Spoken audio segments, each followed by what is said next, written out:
नीतीश कुमार चाहे जिस अवस्था में है, नीतीश कुमार का विकल्प बिहार को नहीं मिल पाया है कि नीतीश कुमार नहीं तो कौन। यह लीडरशिप क्राइसिस बिहार में दिखता है। क्या नीतीश कुमार के विकल्प तेजस्वी यादव हो सकते हैं? निश्चित तौर पर। अभी तो आपको देखिए 2020 में भी अकेले तेजस्वी प्रसाद यादव जी ने चुनाव का माहौल क्या बनाया, बहुत नजदीक से 12,000 का फर्क रहा। 2-4 सीट के वजह से सरकार इधर बना, 125 में हम लोग सरकार बनाए जी। अगर 2-4 सीट अगर कम होता तो निश्चित तौर पे इधर सरकार नहीं बनता। 12 लाख का फर्क था ना, 12,000 का जी। ठीक है। और फिर 5 साल अभी हो चुका है जी। गठबंधन में फिर बदलाव भी हो चुका है। एंड टाइम पे हम आ गए थे उस समय में। अगर नहीं आते, अगर अमित शाह जी एडजस्टमेंट नहीं करते या मान लीजिए हम अकेले लड़ जाते तो भी नुकसान तो एनडीए को ही होता। बिल्कुल, जैसे चिराग जी लड़ गए। बिहार में कोई भी पार्टी अकेले चुनाव लड़े या किसी और के साथ चले जाए, एनडीए को नुकसान होगा। एनडीए को नुकसान होगा, हाँ। अच्छा, चिराग पासवान, लोग कहते हैं 2020 में जो बड़ी सफलता मिली या सरकार बनाते बनाते चूक गए, वह तेजस्वी यादव की उपलब्धि नहीं थी। चिराग पासवान जो नीतीश कुमार को खंजर भोंक रहे थे, उसके कारण तेजस्वी यादव ने 38 सीटें अधिक जीत ली। तो 2025 में वो 38 सीटें जो चिराग पासवान के कारण मिली थी, कैसे 2020 से बेहतर कर पाएंगे तेजस्वी यादव? इसका क्या फार्मूला है? क्योंकि तेजस्वी यादव को अपने आप को बहुत सुधारना भी पड़ेगा और जो वोट बैंक है उसे बढ़ाना भी पड़ेगा। नहीं, देखिए दो गो है जी। प्रशांत किशोर जी भी, प्रशांत किशोर नए चिराग पासवान है, नए चिराग पासवान होंगे, नए चिराग पासवान होंगे निश्चित तौर पे। अच्छा। और एक समीकरण जो हमने 2020 में एनडीए के साथ हम काम किए जी, तो वो वोट बैंक जो उनको उस समय में बेनिफिट हुआ, वो बेनिफिट इस बार महागठबंधन को होना है। क्योंकि बिहार में अभी जितना भी उनके पास सिटिंग सीट है जी, उसमें अगर वो बढ़िया से बाइस्कोप लगा के चेक कर ले तो मुकेश सहनी के कारण आधे से ज्यादा सीट हार रहे वो। अच्छा, सिर्फ मुकेश सहनी के कारण। अब बाकी जो तेजस्वी जो जीते हैं वो अपने दम पे जीते हैं, अपने दम पे। निश्चित तौर पर उसमें थोड़ा सा चिराग पासवान जी की वजह से जीते हैं, बट मैक्सिमम सीट अपने दम पे जीते हैं जी। आप 30-35 अगर 25 की बात करें कि उनकी वजह से जीते तो ठीक, उतना छोड़ दीजिए, बाकी तो 90-95 सीट तो अपने दम पे जीते ही हैं। बिल्कुल। और ये वही हालत होगा जो प्रशांत किशोर जी जन स्वराज है, तो चिराग जी का काम वो कर देंगे तो 25-30 सीट वहां पे मैनेज हो जाएगा। और यहाँ हमारे वजह से जो अभी सिटिंग है इनके पास 125 प्लस के आसपास है, तकरीबन आधे से ज्यादा सीट जो है मेरे वजह से हार रहे हैं एनडीए जी। तो उसका जहां हमारा 10,000 वोट उधर से इधर आ गया तो उनके लिए 20,000 का नुकसान होगा। तो तकरीबन हम लोग 75 सीट के आसपास हम लोग इसमें आगे हैं। तो कितना भी होगा तो 150 प्लस सीट हम लोग चुनाव जीत रहे हैं। 150 प्लस आप कह रहे हैं महागठबंधन? हाँ। अच्छा, लिख के दे देते हैं, लिख कर दे देते हैं। हाँ। चलिए, मैं लिखवा कर भी लूंगा। लेकिन आपने एक बड़ी बात कह दी कि प्रशांत किशोर के अवतरण से नीतीश कुमार को नुकसान हो रहा है और तेजस्वी यादव को फायदा हो रहा है।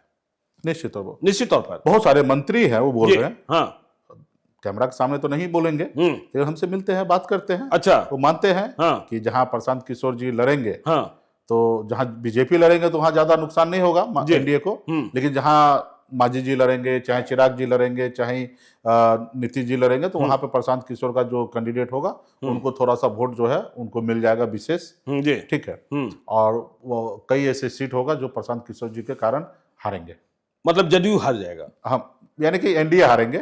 चलिए, तो सीट होगा हम लोग भी हारेंगे। तो देखिए, जो आरोप लग रहा था कि प्रशांत किशोर बीजेपी की बी टीम है, तो इसका मतलब वह तो आपके लिए काम कर रहे हैं? नहीं, मेरे लिए काम नहीं कर रहे हैं। हाँ। देखिए, वो अपना काम कर रहे हैं, अपना काम कर रहे हैं, ना बीजेपी के लिए कर रहे हैं ना मेरे लिए कर रहे हैं। ये आप मानते हैं? हाँ, ये हम मानते हैं जी। लेकिन कभी कभी कुछ वो ऐसा करते हैं जिससे जाने अनजाने में बीजेपी को फायदा हुआ है जी, लोकसभा में। ठीक है, लोकसभा में, हाँ, लोकसभा 2024 का लोकसभा था जिसमें वो तो लड़ नहीं रहे थे, लड़ नहीं ले रहे थे, लेकिन उनके लिए बैटिंग कर रहे थे, मीडिया में बोलना, परसेप्शन बनाना, ठीक है, कमोबेशी 300 सीट आ जाना नतीजे एग्जिट पोल के बाद, क्योंकि वो कोई इस तरीके से वो कोई एजेंसी थे नहीं, बिल्कुल, और जबरदस्ती वो बीच में घुसे, ठीक है। तो इससे कुछ लगा उस समय में बेनिफिट हुआ, लेकिन हम जहां तक मानते हैं कि प्रशांत किशोर जी अपना काम कर रहे हैं और वो चुनाव मैदान में रहेंगे तो कुछ सीट हमारा भी नुकसान होगा, आपका भी नुकसान होगा। हाँ, क्योंकि कह रहे हैं 40 मुसलमान उम्मीदवार देंगे और तेजस्वी जी के उन उम्मीदवारों के खिलाफ देंगे जहां मुसलमान उम्मीदवार नहीं होगा, और वो कह रहे हैं कि उस मीट को तोड़ेंगे कि मुसलमान के वोट से यादव जीतेगा, लेकिन यादव के वोट से मुसलमान नहीं जीतेगा। वो कहते हैं जहां मुसलमान अधिक है वहां आरजेडी यादव को लड़वा देता है और मुसलमानों के मत से यादव जीत जाता है, लेकिन यादव के मत से मुसलमान नहीं जीतता है। जब मुसलमानों को वोट देने की बारी आती है तो यादव बीजेपी को वोट कर देता है, जेडीयू को वोट कर देता है। तो आपको भी बड़ा नुकसान होने वाला है। बहुत सारा वोट जो है ना विचार से चलता है जी, ठीक है। और विचार में जो जिस वोटर हो निषाद के विचार में जो हो आएगा वही करेंगे। तो बिहार में जब ओबीसी जी मुसलमान भाई को विचार को नहीं बदल पाए तो प्रशांत जी क्या बदलेंगे? नहीं, बेलागंज में हरा दिया ना। एक आध जगह उपचुनाव है, चीजें है, वहां पे भी लोग कह रहे थे कि भैया इससे सरकार बनना बिगड़ना थोड़े है जी, थोड़ा आज नखरा करेंगे तो आगे कुछ बढ़िया हो जाएगा हम लोगों को, ठीक है। बहुत सारे नेता लोग से मिलते थे, बात होता था। अच्छा, तो उपचुनाव का अलग निर्णय होता है, सरकार पूरे शक्ति लगा देते हैं वहां पे। फिर प्रशांत किशोर जी भी 4 सीट पर पूरे ताकत लगा दिए, पूरे बिहार से सब नेता को उतार दिए, बहुत पैसे खर्चे किए, ठीक है। और जो कैंडिडेट बना वो पहले भी लड़ चुके हैं, तो उससे सरकार बनना बिगड़ना नहीं था। परिवारवाद को लेके वहां पे थोड़ा सा इशू हुआ, तो कई कारण हो गया जिसके कारण हुआ। लेकिन जब फाइनल टेस्ट मैच होगा तो फाइनल में सभी जो वोटर है, निषाद अपने हित के बारे में सोचेंगे, यादव अपने हित के लिए सोचेंगे, ब्राह्मण अपने हित के लिए सोचेंगे, मतलब उसमें उनका पॉलिसी में उनको जो अच्छा लगे, ठीक है, बिहार के बारे में सोचेंगे।